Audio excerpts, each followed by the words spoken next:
اعوذ باللہ من الشیطان الرجیم، بسم اللہ الرحمن الرحیم۔ السلام علیکم معزز سامعین، آج کی ویڈیو میں آپ کے ساتھ نماز کی برکت شیئر کی جائے گی۔ عطار کو ان کی بیوی نے 2 درہم دیے کہ ان کا آٹا خرید کر لائیں۔ جب آپ بازار کو چلے تو راستے میں ایک غلام کو دیکھا کہ کھڑا رو رہا ہے۔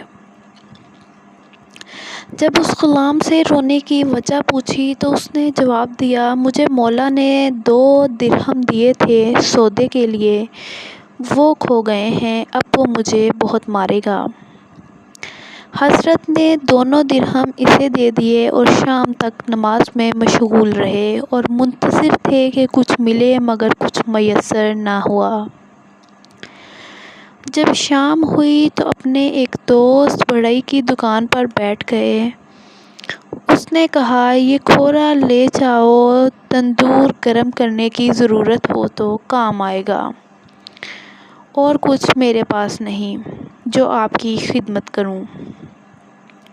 حضرت وہ کھورا ایک تھیلے میں ڈال کر گھر تشریف لے گئے اور دروازے ہی سے تھیلا گھر میں پھینک کر مسجد چلے گئے۔ نماز ادا کر کے بہت دیر تک وہیں بیٹھے رہے تاکہ گھر والے سو جائیں اور ان سے مخاصمت نہ کریں۔ پھر گھر آئے تو دیکھا کہ وہ لوگ روٹی پکا رہے تھے۔ فرمایا، تمہیں آٹا کہاں سے ملا؟ کہنے لگے، وہ ہے جو آپ تھیلے میں لائے تھے، ہمیشہ اسی شخص سے خرید کر لایا کیجیے جس سے آج خریدا۔ تو حضرت نے فرمایا، انشاءاللہ میں ایسا ہی کروں گا۔ تو یہ تو تھی نماز کی برکت۔ تو آپ بھی کوشش کیا کریں کہ 5 وقت کی نمازیں ضرور ادا کیا کریں۔ ہم مسلمان ہیں، ہم پر 5 وقت کی نمازیں فرض ہیں۔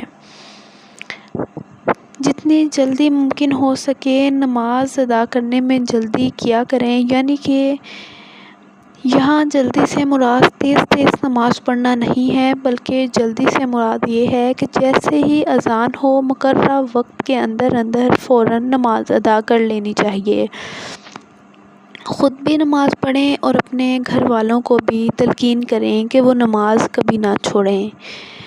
نماز کی بہت برکات ہیں۔ نماز بے حیائی اور برائی سے روکتی ہے، بشرط یہ کہ اس کو تمام شرائط کے ساتھ پڑھا جائے۔